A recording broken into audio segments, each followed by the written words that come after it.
Hi everyone, my name is Lisa Collum and I am the author and owner of Top Score Writing. This video is going to explain the Writing Bootcamp and talk to you about how I came up with this plan, why the lessons go in the order they go in, and kind of the structure and reasoning behind it. So I split this bootcamp up into two phases. And phase one, we are going to work on those outer parts of the essay, the planning, the introduction, the transition words and topic sentences, and the conclusion. And then in phase two, we're going to work on the meat of each middle paragraph, okay, which are the quotes, the paraphrasing, the own thoughts and ideas, and the referencing. So for most kids, they struggle with the middle paragraphs. There's a lot they have to put in there. It has to be written well. There's referencing, there's quotes, there's paraphrasing, there's so many different things they have to do. But what happens is if they just lack in the middle paragraphs, then they'll probably lose a point or two. But kids are losing 4 or 5 points, even 6 points, because they're not only not doing their middle paragraphs very well, but they're also not finishing their conclusion. They're forgetting transition words. They're not planning and picking good topics.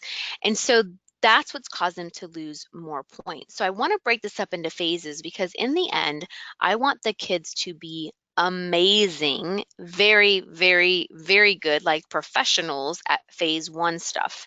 And then for the middle, we're going to teach them all the pieces. They're going to try their best. But if they can't get their paraphrasing perfect or their referencing perfect, at least they're not losing points on the easy stuff. There's no reason for a student to forget to put a transition word and lose points, or not finish their conclusion and lose points.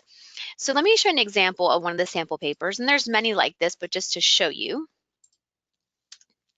This is a sample paper released from the state that scored a 7 out of 10, okay, which is a pretty decent score.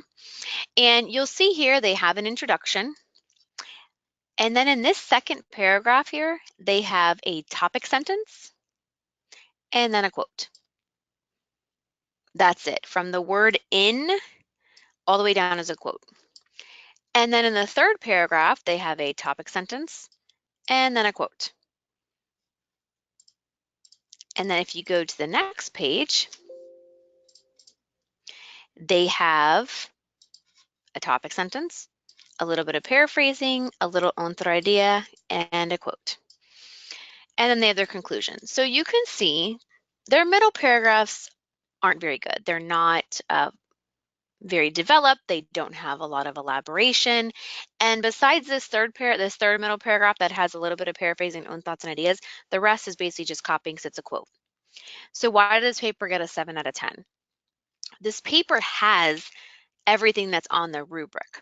It has the introduction, it has the conclusion, it has some sort of transitional strategies, it has topic sentences, it has quotes, it has paraphrasing, it has own thoughts and ideas, and it has referencing. I can literally put a check next to everything that's on the rubric. Now, are the middle paragraph parts the best?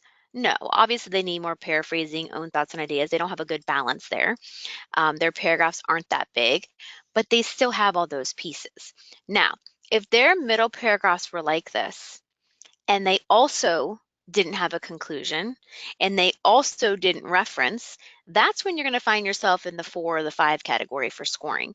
But this got the 7 because it has all those outer parts, which is why when I was telling you before, I broke it down to phase 1, phase 2, because that phase 1, I want you to work for almost 4 weeks on nothing but those outer parts.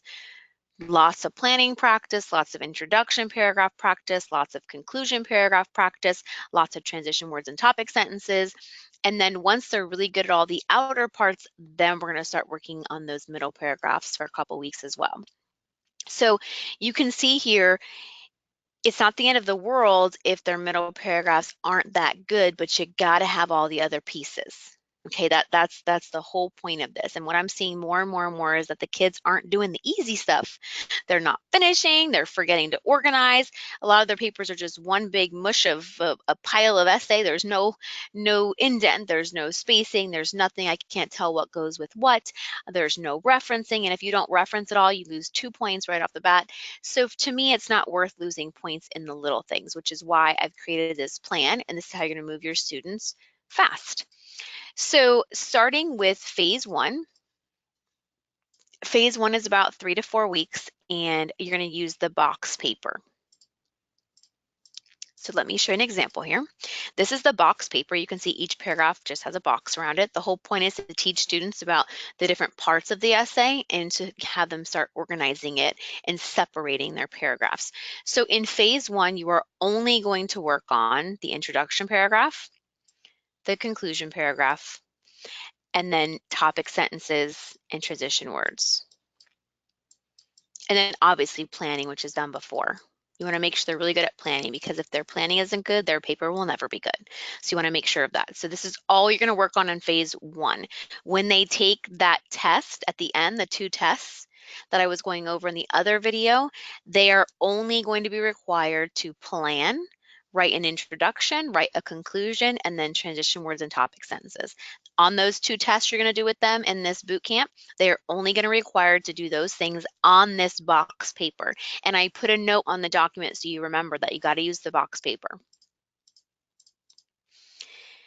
So ignore these dates because this is an old document for a district that I created, but after you get done teaching these outer parts, then they're going to put it all together and you're going to give the lesson 38 test. And I was telling you that they're going to use box paper, but you're only requiring them to write an introduction, a conclusion, and then the transition word, a topic sentence. And you're going to do it again in another test.